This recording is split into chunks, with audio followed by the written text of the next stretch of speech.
Yes ma'am. ಇನ್ನು ಇದೆಲ್ಲಾನು ಬಿಟ್ರೆ ನೀವು ಮೂಲತಃ ಕಣಗಲ್ ಅವರು. ಹೌದು. ಅಲ್ಲೇ ಹುಟ್ಟಿ ಅಲ್ಲೇ ಬೆಳೆದಿದ್ದೀರಾ. ಹೌದು. ನಿಮ್ಮ ಎಜುಕೇಶನ್ ಎಲ್ಲ ಅಲ್ಲೇ ಆಗಿರುತ್ತೆ. ಇಲ್ಲ, ಎಜುಕೇಶನ್ ಅಲ್ಲಿಲ್ಲ, ಹುಟ್ಟಿದ್ದು ಅಲ್ಲೇ. ನಾನ್ ತುಂಬಾ ಚಿಕ್ಕ ಹುಡುಗಿ ಕಣ್ಗಾಲ್ ಬಿಟ್ಟು ಬಂದಾಗ. ಆಮೇಲೆ ಅಲ್ಲಿಂದ ಬಂದು ಅಪ್ಪನೂರು ಬಂದು ಕೊಣನೂರು, ಅಮ್ಮನೂರು ಬಂದು ಕಣಗಾಲ್. ಈಗ ಅಮ್ಮನಿಗೆ ಅಣ್ಣ ಆಗ್ಬೇಕು ಪುಟ್ಟಣ್ಣ ಕಣಗಾಲ್, ಅಂಡ್ ನನ್ನ ಗಂಡನಿಗೆ ಅಣ್ಣ ಆಗ್ಬೇಕು. ಅಂದ್ರೆ ಈ ಕಡೆ ಭಾವ, ಆ ಕಡೆ ಸೋದ್ರ ಮಾವ. ನನ್ನ ತಾಯಿಯ ಕೊನೆ ತಮ್ಮನಿಗೆನೆ ಸಂಬಂಧಕ್ಕೆ ಕೊಟ್ಟಿರೋದು. So 2 in 1 relationship. ಸೊ ಈಗ ಮಾವ ಭಾವ ಎರಡೂ ಆಗ್ತಾರೆ. ನನ್ ಸೋದ್ರ ಮಾವ ನನ್ ಗಂಡ. ಅಂದ್ರೆ I mean becoming that 2 in 1 relationship ಇರೋದ್ರಿಂದ ನಮ್ಗೆ ಈ ತರ. ಸೊ ಅಲ್ಲಿಂದ ಬಿಟ್ ಬಂದ್ಮೇಲೆ ನಾನು ಕೊಣನೂರ್ ಅಂತ ನಮ್ಮ ತಾತನು ಅಪ್ಪನ ಬರೋದು. ಸೊ ಅಪ್ಪ ಫಸ್ಟ್ ಫ್ಯಾಮಿಲಿಗೆ ನಂಬರ್ 1 ಪ್ರೊಡಕ್ಷನ್ ನಂಬರ್, ಅಪ್ಪನಿಗೆ ನಾನ್ ಪ್ರೊಡಕ್ಷನ್ ನಂಬರ್ 1. ಸೊ ನಾನು ಹಿರಿ ಮೊಮ್ಮಗಳು ಎರಡೂ ಕಾಂದಲ್ಗೆ ನಾನೇ ಫಸ್ಟ್ ಒಂದು ಹೀರೋಯಿನ್ ಇದ್ದಂಗೆ ಅಂತ ಅನ್ಬೋದು. ಆ ತರ ಮೊಮ್ಮಗಳು ಎರಡೂ ವಂಶಕ್ಕೆ ಫಸ್ಟ್ ಮೊಮ್ಮಗಳು ನಾನು ಈ ವಂಶದಲ್ಲಿ. ಸೊ ಅದು ಒಂದು ಗ್ರೇಟ್. ಆ ಒಂದು ಇದರಲ್ಲಿ ಬೆಳೀತಾ ಬೆಳೀತಾ ನಾವು ಬೆಂಗಳೂರಿಗೆ ಶಿಫ್ಟ್ ಆದ್ವಿ. ಸೊ ಶಿಫ್ಟ್ ಆದ್ಮೇಲೆ ಕಣಗಾಲ್ ಬಿಟ್ಟು ಬಂದ್ಮೇಲೆ ಆಮೇಲೆ ನಾವು ಬೆಳೀತಾ ಬೆಳೀತಾ ನಮ್ ಪುಟ್ಟಣ್ಣಜಿದು ಮಾವ ಈ ತರ ಮಾಡ್ತಾರೆ, ಫಿಲ್ಮ್ ಅಲ್ಲಿದೆ, ಡೈರೆಕ್ಷನ್ ಮಾಡ್ತಾರೆ ಅಂತ ಹೀಗೆ ಆ ಒಂದು ಚಿಕ್ಕ ವಯಸ್ಸಲ್ಲೇನೆ ಈಗ ಸಾಕ್ಷಾತ್ಕಾರ, ಗೆಜ್ಜೆ ಪೂಜೆ, ಎಡಕಲ್ಗೊಡ್ಡದ್ಮೇಲೆ ಇದೆಲ್ಲ ತಟ್ಟು ಬಂದಾಗ ನಾವು ಇಂಥ ಒಂದು ಫ್ಯಾಮಿಲಿನಲ್ಲಿದ್ದೀವಿ. ಆದ್ರೆ ಬೇರೆಯವರು ಅಷ್ಟು ತಗೊಳ್ಳಿಲ್ಲ ನಮ್ಮ ಇಡೀ ಫ್ಯಾಮಿಲಿನಲ್ಲಿ. ನನ್ಗೆ ಯಾಕೆ ನಾನು ಅಷ್ಟೊಂದು ಬೇಗ ರಿಸೀವ್ ಮಾಡ್ಕೊಂಡು ಗೊತ್ತಿಲ್ಲ. ಅಂದ್ರೆ ನನಗೊಂದು ಆರ್ಟಿಸ್ಟಿಕ್ ಲೈಫ್ ತುಂಬಾ ಇಷ್ಟ. ಲೈಫ್ ಇರ್ಬೇಕು. ಹತ್ರದಿಂದ ಏನಾದ್ರು ನೋಡ್ತಾ ಇದ್ರಾ? ಇಲ್ಲ, ಅವ್ರನ್ನ ತುಂಬಾ ಹತ್ರದಿಂದ ನೋಡಿಲ್ಲ, ಬಟ್ ನಮ್ಗೆ ಸಿಗ್ತಾನೂ ಇರ್ಲಿಲ್ಲ, ನಾವು ಮೀಟ್ ಆಗ್ತಾ ಇರ್ಲಿಲ್ಲ. ಅಂಡ್ ನಮ್ಗೆ ಏನಾದ್ರು ಸಿಗ್ಬೇಕಂದ್ರೆ ಫಂಕ್ಷನ್ಸ್ ಅಲ್ಲಿ ಇದ್ದಾಗ ಮಾತ್ರನೇ ಅವರ ಒಂದು ಸಿಗ್ಬೋದಾಗಿತ್ತು. ಆದ್ರೆ ಅದ್ರಲ್ಲೂ ಕಮ್ಮಿ ಇರ್ತಾ ಇತ್ತು. ಲಾಸ್ಟ್ ಅವರು ಬಿಫೋರ್ ಅವರು ಡೆತ್ ಆಗಕ್ ಮುಂಚೆ ಒಂದ್ ಫಂಕ್ಷನ್ ಆಯ್ತು. ನಮ್ಮ ಸಿಸ್ಟಮ್ ಅಲ್ಲಿ ನಾಮಕರಣ ಇದಿತ್ತು. ಆವಾಗ ನನ್ನ ಮಗ, ನಮ್ಮ ಸಿಸ್ಟರ್ ಮಗಳು ಇಬ್ರು 1 month ಡಿಫ್ರೆನ್ಸ್ ಅಲ್ಲಿ ಇತ್ತು. ಆ ಮನೆ ಫಂಕ್ಷನ್ ಬಂದಾಗ ನಮ್ಮ ಮನೆ ಫಂಕ್ಷನ್ ಬಂದಿದ್ರು. ಅಪ್ಪ ಕರ್ಕೊಂಡ್ ಬಂದಿದ್ರು. ಅಪ್ಪ ಕರ್ಕೊಂಬಾ ಮಾವನ್ನ ಅಂತ ಅನ್ಬಿಟ್ಟು, ನೋಡು ಪುಟ್ಟ ನಾನು ಬಂದಿದ್ದೀನಿ, ಕಣ್ ತುಂಬಾ ನೋಡ್ಕೊ, ನೀನ್ ಮಾವ ಬಂದಿದ್ದೀನಿ, ನಾನ್ ಪುಟ್ಟಣ್ಣ ಅಂತ ಅನ್ಬಿಟ್ಟು ಅಂತ. ಮಾವ ನನ್ಗೆ ಏನ್ ಮಾತಾಡ್ಬೇಕು ಅಂತ ಗೊತ್ತಾಗ್ತಾ ಇಲ್ಲ, ನೀವು ಬಂದಿರೋ ಖುಷಿಗೆ ನನಗೆ ಅಂತ ಮಾತಾಡ್ಸಿದ್ರು. ಬಂದ್ರು. ನನ್ ಮಗು ಅವಾಗ ಇವನು ನಮ್ ಪ್ರಶಾಂತ್ ಕಣಗಾಲ ಮಗು ಆಗಿದ್ದ. ಅವ್ರ ಮಗು ಕೈಗೆ ದುಡ್ಡಿಟ್ಬಿಟ್ಟು ಚೆನ್ನಾಗಿ ನೋಡ್ಕೊ ಅಂತ ಹೇಳಿ, ನಿನ್ ಕೈಯಾರ ಪುಟ್ಟ ಒಂದ್ ಬಿಸಿ ಕಪ್ ಕಾಫಿ ಕೊಟ್ಬಿಡು. ಅದೇ ಲಾಸ್ಟ್ ಕಾಫಿ ನನ್ನ ಹತ್ರ ಕೊಡ್ತಿದ್ದು ನಮ್ಮ ಮಾವ. ಇಬ್ರು ಹೇಗ್ ಬಂದಿದ್ರು ಅಂದ್ರೆ ಶಿವ ಪಾರ್ವತಿ ಬಂದಂಗ್ ಬಂದಿದ್ರು ನಮ್ಮ ಮನೆಗೆ ಅವತ್ತು ಎಂಟ್ರಿ, ನಮ್ಮ ಮಾವ ನಮ್ಮ ಅತ್ತೆ. ಸೊ ತುಂಬಾ ಚೆನ್ನಾಗಿತ್ತು. ಅದನ್ನ ವರ್ಣನೆ ಮಾಡಕ್ಕೆ ಸಾಧ್ಯ ಇಲ್ಲ ನನಗೆ, ಅಷ್ಟು ಶಿವ ಪಾರ್ವತಿ ತರ ಬಂದಿದ್ರು.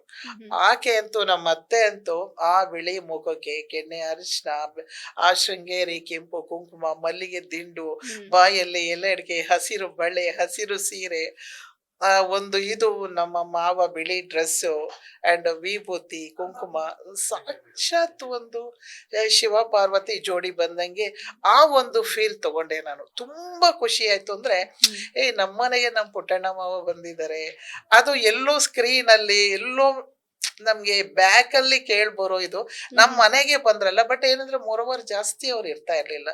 ಶೂಟಿಂಗು, ಲೊಕೇಶನ್, ಇದು ಸ್ಕ್ರಿಪ್ಟ್ ಇಂದ ಏನಿದೆ ಲಿರಿಕ್ ಒಂದು ಡಿಸ್ಕಷನ್ ಇರ್ಬೋದು, ಎಲ್ಲ ಅವರು ಔಟ್ಸೈಡ್ ಅಲ್ಲಿ ಇದು ಮಾಡೋರು. ಹೆಚ್ಚಿಗೆ ಚೆನ್ನೈನಲ್ಲಿ ಇರ್ತಾ ಇದ್ರು ಜಾಸ್ತಿ. ಅವರು ಈ ತರ ಕೆ ಬಾಲಚಂದರ್ ಇರ್ಬೋದು, ನಮ್ ಪುಟ್ಟಣ್ಣಾಜಿ, ದಾಸರಿ ನಾರಾಯಣರು, ಅವರೆಲ್ಲ ಒಂದು ಕಡೆ, ದಿಗ್ಗಜರೆಲ್ಲ ಒಂದ್ ಕಡೆ ಮೀಟಿಂಗ್ ಅಲ್ಲಿ ಇರೋರು, ಡಿಸ್ಕಷನ್ಸ್ ಅಲ್ಲಿ. ಅಂದ್ರೆ ಲೊಕೇಶನ್ ವಿಷಯ ಬಂದಾಗ ಅವರು ಹೊರಟು ಬಿಡೋರು ಡಿಸ್ಕಷನ್ಗೆ ಜಾಸ್ತಿ. ಅಂದ್ರೆ ನಮ್ಮ ಅತ್ತೆನೇ ಎಲ್ಲಾ ಫ್ಯಾಮಿಲಿ ಮೇಂಟೈನ್ ಮಾಡಿರೋದು. ಒಂದು ಗಂಡಿನ ಯಶಸ್ಸು ಮುಂದೆ ಒಂದು ಹೆಣ್ಣು ಇರ್ತಾರೆ ಅನ್ನೋದನ್ನ ಪ್ರೂವ್ ಮಾಡಿದ್ದಾರೆ. ಅಂದ್ರೆ ಪ್ರತಿಯೊಬ್ರು ಲೈಫ್ ಅಲ್ಲೂ ಇರ್ತಾರೆ. ಒಬ್ಬ ಗಂಡು ಸಾಧನೆ ಮಾಡ್ತಾರೆ, ಅದ್ರ ಹಿಂದೆ ಒಬ್ಬ ಲೇಡಿ ಇರ್ತಾರೆ, ಅವ್ರ ವೈಫೇ ಆಗಿರ್ತಾರೆ. ಅದು 3 ವರ್ಷ ಜಾಸ್ತಿ ಟೈಮ್ ಅಲ್ಲಿ. ಯಾಕಂದ್ರೆ ಅದಕ್ಕೊಂದು ಎನ್ಕರೇಜ್ ಇರ್ಬೋದು. ಅವ್ರು ಜಾಸ್ತಿ ಅಲ್ಲಿದ್ದಾಗ ಮಕ್ಕಳ ಭವಿಷ್ಯ ಇರ್ಬೋದು, ಎಜುಕೇಶನ್ ಒಂದು ಎಲ್ಲ ಮನೆ ಮೇಂಟೈನ್ ಮಾಡ್ತಾ ಇದ್ದಿದ್ದು ಅತ್ತೇನೆ.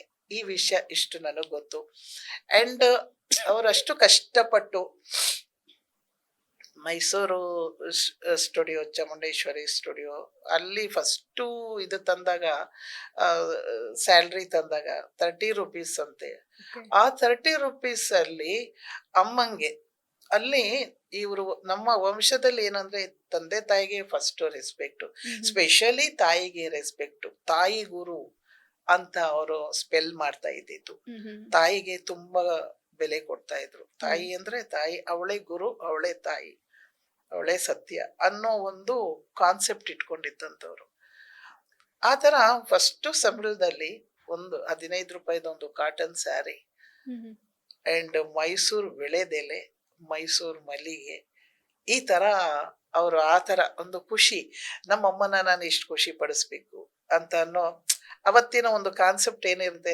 ನನ್ನ ಒಂದು ಫಸ್ಟ್ ಸ್ಯಾಲ್ರಿನಲ್ಲಿ ಈ ತರ ಅವ್ರಿಗೊಂದು ಮೆಮೊರಿ, ಅದು ನಾನು ಸಾಧನೆ ಮಾಡಿದ್ದೀನಿ ಈ ಒಂದು ಕೆಲಸದಿಂದ ಅನ್ನೋ ಒಂದು ಈ ತರದ ವಿಷಯಗಳು ಅಲ್ಲೊಂಚೂರು ಇಲ್ಲೊಂಚೂರು. ಅಂಡ್ ಅವರು ಇನ್ನ ಈ ಕಲಾ ರಂಗದಲ್ಲಿ ಏನು ಅಂತಂದ್ರೆ, ಒಬ್ಬ ನಟನನ್ನ ಆರಿಸೋ ಬಗೆ ಹೇಗೆ ಅಂದ್ರೆ, ಅವ್ರಿಗೆ ತೃಪ್ತಿ ಆಗ್ಬೇಕು ಅಂದ್ರೆ ಸ್ಯಾಟಿಸ್ಫ್ಯಾಕ್ಷನ್. ಇವನು ಇಂಥ ಸೀನ್ಗೆ ಇವನು ಸೀಮಿತ ಆಗಿರ್ತಾನೆ. ಆದ್ರೆ ಎಷ್ಟೋ ಸಮಯದಲ್ಲಿ ಕಲಾವಿದನನ್ನ, ಈಗ ಎಕ್ಸಾಂಪಲ್ BMS ಕಾಲೇಜಲ್ಲಿ ಓದ್ತಾ ಇದ್ದಿದ್ದು ಪದ್ಮಾ ವಾಸಂತಿಯವರು. ಆಗ ಋಣಮುಕ್ತಳಿಗೆ ಅವರನ್ನ ಸೆಲೆಕ್ಟ್ ಮಾಡ್ಕೊಂಡಿದ್ದಾರೆ. ಆ ಟೈಮಲ್ಲಿ ಫಾಲೋ ಮಾಡ್ಕೊಂಡು ಹೋಗಿ ಇಂಥ ಒಂದು ಕತೆಗೆ, ಇಂಥ ಒಂದು ಸೀನ್ಗೆ ಇಂಥ ಒಬ್ಬ ಒಂದೇನಂತಾರೆ ಒಂದು ಪರ್ಸನಾಲಿಟಿ ಅದನ್ನ ಹುಡ್ಕೊಂಡು ಹೋಗಿರೋದು ಉಂಟು ಪುಟ್ಟಣ್ಣಾಚಿನೇ ಸ್ವತಃ. ಇನ್ನು ಒಬ್ಬ ಕಲೆ ಕಲಿಬೇಕು, ನಾನೊಬ್ಬ ಆಕ್ಟ್ ಆಗ್ಬೇಕು, ಒಬ್ಬ ಕಲಾವಿದ ಆಗ್ಬೇಕು ಅಂದ್ರೆ ಅವ್ರಿಗೆ ಎಜುಕೇಶನ್ ಮುಗಿಸಿ ಬರುವಂತದ್ದು ಒಂದು ಅವರದ್ದೇ ಒಂದು ಇದು ಇಟ್ಕೊಂಡಿದ್ರು. ಅಂದ್ರೆ ಅವ್ರು ಚಿತ್ರರಂಗಕ್ಕೆ ಬರ್ಬೇಕು ಅಂದ್ರೆ ಎಜುಕೇಶನ್ ಕಂಪ್ಲೀಟ್ ಆಗಿನೇ ಹೌದು ಹೌದು, ಅಲ್ದಿದ್ರೆ ಎಂಟ್ರಿನೇ ಇಲ್ಲ, ಬೈದು ಕಳಿಸಿರೋದು ಉಂಟು. ಅದೆಲ್ರಿಗೂ ಸಾಮಾನ್ಯ, ಎಲ್ರಿಗೂ ಗೊತ್ತಿದೆ ಅದು. ಯಾಕಂದ್ರೆ ಪಣಿರಾಮಚಂದ್ರ ಅವರು ತುಂಬಾ ಫಾಲೋ ಮಾಡ್ತಾರೆ ಪುಟ್ಟಣ್ಣಜಿಯವನ್ನ, ನನಗ್ ಗೊತ್ತಿರೋ ಹಾಗೆ. ರೀಸೆಂಟ್ಲಿ ಅವ್ರಿಗೂ ಜಗ್ಗೇಶ್ ಅವ್ರಿಗೂ ಸ್ವಲ್ಪ ಅನುಭವ ಆಗಿದೆ. ಅವರು ಒಂದ್ಸಲ ಇದು ಶೂಟಿಂಗ್ ಟೈಮ್ ನಲ್ಲೆಲ್ಲ ಹೋದಾಗ ನಾನು ಈ ತರ ಮಾಡ್ಬೇಕು ಅಂದಾಗ ಮೊದಲು ಎಜುಕೇಶನ್ ಮುಗಿಸಿ ಬರ್ಬೇಕು ಅಂತ ಈ ತರ ಎಲ್ಲ ಅವರು ಯಾರೇ ಬರ್ಲಿ ಮೊದಲು ವಿದ್ಯಾಭ್ಯಾಸಕ್ಕೆ ಆದ್ಯತೆ. ಯಾಕಂದ್ರೆ ಅವರು ಇದನ್ನೇ ನಂಬ್ಕೊಂಡು ಅದರಲ್ಲಿ ಅವರು ಫ್ಲಾಪ್ ಆಗ್ಬಾರ್ದಲ್ಲ, ಜೀವನ ಮುಗಿಬಾರ್ದು. ಇದು ಸಿಕ್ಲಿಲ್ಲ ಅಂತಂದ್ರೆ ಅವ್ರ ವಿದ್ಯಾಭ್ಯಾಸದಿಂದನಾದ್ರು ಅವರು ಜೀವನ ಮುಂದುವರಿಸಿ ಅವರು ಮಾಡ್ಬೋದಲ್ಲ ಅನ್ನೋ ಒಂದು ದೃಷ್ಟಿಯಿಂದ ಒಂದನ್ನೇ ನಂಬ್ಕೊಂಡು ಒಂದಕ್ಕೆ ಫಿಟ್ ಆಗ್ಬಾರ್ದು. ಲೈಫ್ ಹೇಗೆ ಹೋಗುತ್ತೆ ಹಾಗೆ ತಗೊಂಡೋಗ್ಬೇಕು. ಕಟ್ಕೊಂಡಿರೋ ಜೀವನನ ಅಷ್ಟೇ ಒಂದು ಅಚ್ಚುಕಟ್ಟಾಗಿ ನಿಭಾಯಿಸುವಂತಹ ಒಂದು ಶ್ರದ್ಧೆ ಇಟ್ಕೊಂಡಿರ್ಬೇಕು. ಕಲಾ ಸರಸ್ವತಿ ಅಂತಂದ್ರೆ ಅವ್ರ ಶ್ರದ್ಧೆ ಫಸ್ಟ್ ಮುಖ್ಯ. ಅವ್ರಿಗೆ ಪರ್ಫೆಕ್ಷನ್ ಹೇಳದ್ನಲ್ಲ, ಪರ್ಫೆಕ್ಷನ್ ಬೇಕು ಅವ್ರಿಗೆ. ಅವರು ತುಂಬಾ ಆದ್ಯತೆ ಕೊಡ್ತಾ ಇದ್ರು. ಪರ್ಫೆಕ್ಷನ್ ಇಲ್ಲ ಅಂದ್ರೆ ಎಲ್ಲಾ ಕಲಾವಿದರು ಅವ್ರ ಜೊತೆ ಹೋದವರೆಲ್ಲ ಒದೆ ತಿಂದಿದ್ದಾರೆ, ಕಪಾಳ ಮೋಕ್ಷ ಆಗಿದೆ, ಬೈದಿದ್ದಾರೆ. ಎಲ್ಲರಿಗೂ ಒಂದು ಅವರದ್ದೇ ಆದಂತ ಒಂದು, ಆದ್ರೆ ಅಷ್ಟೇ ಒಂದು ಹೊಂದ್ಕೊಂಡು ಹೋಗೋರು, ಬೇಜಾರ್ ಮಾಡ್ಕೋತೀರಿ. ಯಾಕಂದ್ರೆ ನಾನು ಕಲಾವಿದ ಆಗ್ಬೇಕಲ್ವಾ, ಅದನ್ನೆಲ್ಲ ಫೇಸ್ ಮಾಡ್ಬೇಕು. ಆ ಒಂದು ಇದು, ಯಾಕಂದ್ರೆ ಒಂದು ಸಿಂಗಿಂಗ್ ಇರ್ಬೋದು, ಒಂದು ನಟನೆ ಇರ್ಬೋದು, ಯಾವುದೇ ಒಂದು ಆರ್ಟ್ ನಾವು ಕಲಿಬೇಕಾದ್ರೆ ಅದರಲ್ಲಿ ಎಲ್ಲ ಒಂದು ಡಿಸ್ಟರ್ಬೆನ್ಸ್ ಇರುತ್ತೆ. ಆದ್ರೆ ಅದೊಂದು ಪರಿಪಕ್ವ ಆಗ್ಬೇಕು. ಆ ಪರ್ಫೆಕ್ಷನ್ಗೆ ನಾವು ಅದನ್ನ ಇನ್ವಾಲ್ವ್ಮೆಂಟ್ ತಗೋಬೇಕು. ಅದು ಅವರದ್ದಾಗಿತ್ತು. ಕೋಪ ಮಾಡ್ಕೊಂಡಿರೋದು, ತುಂಬಾ ಕೋಪಿಷ್ಟರು. ನಾನ್ ಯಾರ ಬಾಯಲ್ಲಿ ಚಿತ್ರರಂಗದಲ್ಲಿ ಕೇಳಿದ್ರು ಸಿಕ್ಕಾಪಟ್ಟೆ ಕೋಪ ಬರುತ್ತೆ, ಬೈದೇ ಬಿಡ್ತಾರೆ ಅನ್ನುವಂತಹ ಮಾತುಗಳು ಸಾಕಷ್ಟು ಕೇಳಿದ್ರೆ. ತುಂಬಾ ಅದು ತುಂಬಾ ಕೋಪ.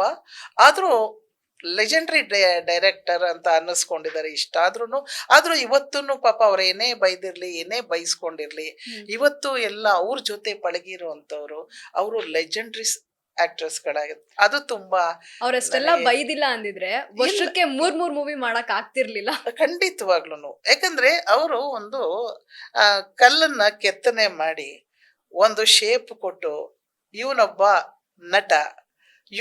ನಟ ಆ ಸರ್ಟಿಫೈ ಮಾಡೋದಿದೆಯಲ್ಲ, ಇವನೊಬ್ಬ ಪರಿಪಕ್ವ ನಟ ಅಂತ.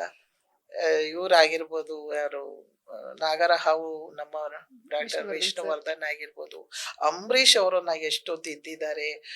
ಕನ್ನಡನ ಒಂದು ಪರ್ಫೆಕ್ಷನ್ ಸ್ಪಷ್ಟತೆ ಬರಬೇಕು ಅಂತ ಅನ್ನೋದು ಅದು ಕೇಳ್ಪಟ್ಟಿದ್ದೀನಿ ನಾನು. ಯಾರೇ ಆದ್ರೂ ಅಂದ್ರೆ ಬೇಜಾರು ಮಾಡ್ಕೊಂಡಿಲ್ಲ, ಆದ್ರೆ ಪ್ರೌಡ್ನೆಸ್ ತಗೋತಾರೆ. ಇಲ್ಲ, ನಾನು ಅಂತ ಒಬ್ಬ ಡೈರೆಕ್ಟರ್ ಜೊತೆಯಿಂದ ನಾನು ಇದು ಬಂದಿದ್ದೀನಿ, ಕಲ್ತ್ ಬಂದಿದ್ದೀನಿ. ಸೊ ನನ್ನ ಲೆಜೆಂಡ್ರಿಗೆ ಲೆಜೆಂಡ್ರೀಸ್ ಅಂತ ನಾನು ಹೇಳಕ್ ಇಷ್ಟಪಡ್ತೀನಿ. ತುಂಬಾ ಸಂತೋಷ ಆಗತ್ತೆ ನನಗೆ. ಅವ್ರ ಗರಡಿನಲ್ಲಿ ಅವ್ರ ಜೊತೆನಲ್ಲಿ ಯಾರ್ಯಾರು ಕೆಲಸ ಮಾಡಿದ್ದಾರೆ, ಇವತ್ತು ಟಾಪಲ್ಲಿದ್ದಾರೆ. ಅವರದ್ದೇ ಆದಂತ ಒಂದು ವಿಶೇಷ ಹೆಸರಿದೆ ಅವರಿಗೆಲ್ಲ. ಅವರನ್ನೆಲ್ಲ ವೆಲ್ಕಮ್ ಮಾಡ್ತೀನಿ ನಾನು. ತುಂಬಾ ಸಂತೋಷ ಆಗತ್ತೆ.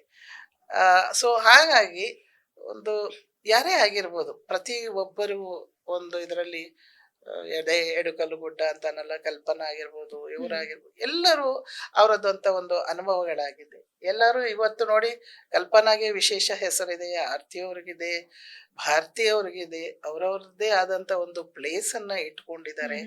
ಲೀಲಾವತಿ ಅವರಾಗಿರ್ಬೋದು, ಆ ಒಂದು ಹೇಳದಲ್ಲ, ಕರಳು ಕಿತ್ತು ಬರುವಂತ ಒಂದು ಸನ್ನಿವೇಶಗಳಾಗಿರ್ಬೋದು, ಆ ಒಂದು ಪಾತ್ರವನ್ನ ಮಾಡ್ಬೇಕಾದ್ರೆ ಅವರು ಹಾಗೇ ಬರ್ಬೇಕು ಅನ್ನೋ ಒಂದು ಆ ನಿರ್ದೇಶನ ಕೊಡೋದಿದೆಯಲ್ಲ, ಅವರು ಹಾಗೆ ಕಲಾವಿದ್ರು ಸ್ವೀಕರಿಸ್ತಾರಲ್ಲ, ಅದು ಮುಖ್ಯ.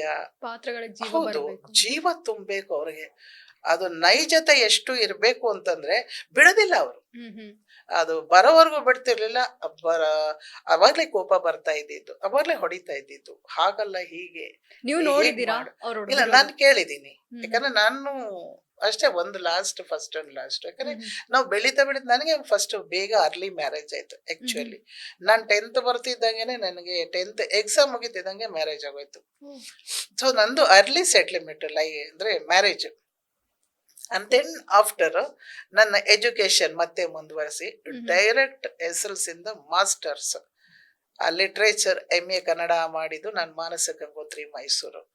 ಅದೆಲ್ಲ ಒಂದು ಚಾಲೆಂಜಿಂಗು ನನಗೆ. ನಾನು ಬೇಗ ಅರ್ಲಿ ಮ್ಯಾರೇಜ್ ಮಾಡ್ಕೊಂಡು ನನ್ನ ಹಸ್ಬೆಂಡ್ ಹೇಳ್ತಿದ್ದೆ, ನೀನು ಒಳ್ಳೆ ಏನದು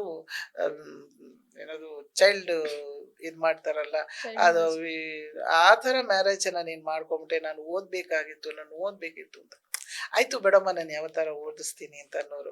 ಆಮೇಲೆ ಒಂದು 5 ಡೇ ತಗೋ, ಅದೇನು ಮಾಡ್ತೀವೋ ಮಾಡು ಅಂತಂದ್ರು. ಅವ್ರ ಫ್ರೆಂಡ್ ಬಂದು ಹೇಳಿದ್ರು, ಏನು ಮಾಡ್ತಿದ್ದಾರೆ ನೀನು ಮಿಸ್ಸಸ್ ಅಂತ. ಇಲ್ಲಪ್ಪ, ಏನಿಲ್ಲ, ಈ ಥರ ಅಂದಾಗ, ಹೌದಾ, ಒಂದು ಕೆಲಸ ಮಾಡು, ನಾನು MAದು ತರ್ತೀನಿ, ಅಪ್ಲಿಕೇಶನ್ನು ತರಿಸ್ಬಿಡು ಅಂತಂದು. ಸೊ ಅದೇನು ಮಾಡ್ತೀವೋ ಮಾಡು ಅಂದ್ರಲ್ಲ, ಇನ್ನೂ ಚಾಲೆಂಜ್ ಬಂದ್ಬಿಡ್ತೀವಿ.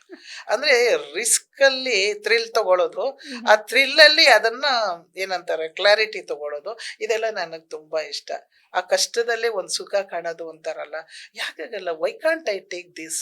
ಈ ಚಾಲೆಂಜನ್ನು ತಗೊಂಡು ಗೆಲ್ಲಬೇಕು.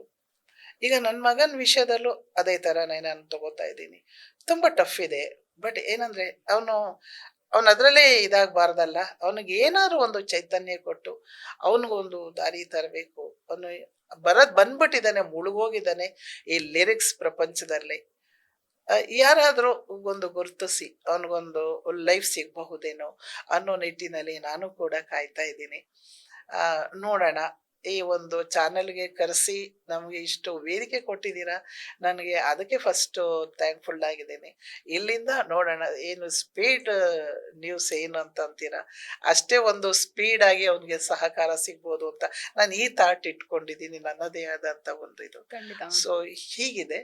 ಬಟ್ ಏನಂದ್ರೆ ಲೈಫು, ಇವರ ಒಂದು ಚಿತ್ರರಂಗದಲ್ಲಿ ಚಿತ್ರಬ್ರಹ್ಮ ಅಂತ ಕರೆಸ್ಕೊಂಡ್ರು, ಒಂದು ಲೆಜೆಂಡರಿ ಅಂತ ಅನ್ನಿಸ್ಕೊಂಡ್ರು. That is very great. ಅಂದ್ರೆ ಒಂದು ಇಂಡಸ್ಟ್ರಿ ಏನಿದೆ, ಕನ್ನಡ, ತಮಿಳು, ತೆಲುಗು, ಮಲಯಾಳಂ, ಈ ಥರ ಎಲ್ಲ ಏನಿದೆ, ಈ ಒಂದು ದೊಡ್ಡ ದಿಗ್ದರ್ಶಕರ ಸಾಲಿನಲ್ಲಿ ಇವರು ಇರ್ತಾರಲ್ಲ, ಅಗ್ರಸ್ಥಾನದಲ್ಲಿ ನಮ್ಮ ಒಂದು ಕನ್ನಡ ಇಂಡಸ್ಟ್ರಿನಲ್ಲಿ.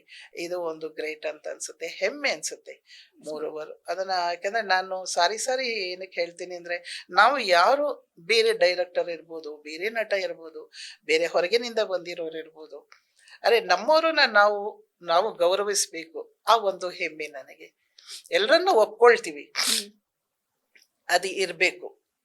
ಸರಿ, ನಾವು ಅವರನ್ನ ಒಪ್ಕೊಂಡ್ಮೇಲೆ ನಮ್ಮವರಲ್ಲೂ ನಾವು ಒಂದು ಅದನ್ನ ಒಪ್ಕೊಂಡಾಗ್ಲೇನೆ ಅದಕ್ಕೂ ಒಂದು ಅರ್ಥ ಇರುತ್ತೆ ಅನ್ನೋದು ನನ್ನ ಒಂದು ನಿಲುವು. ಇಷ್ಟು.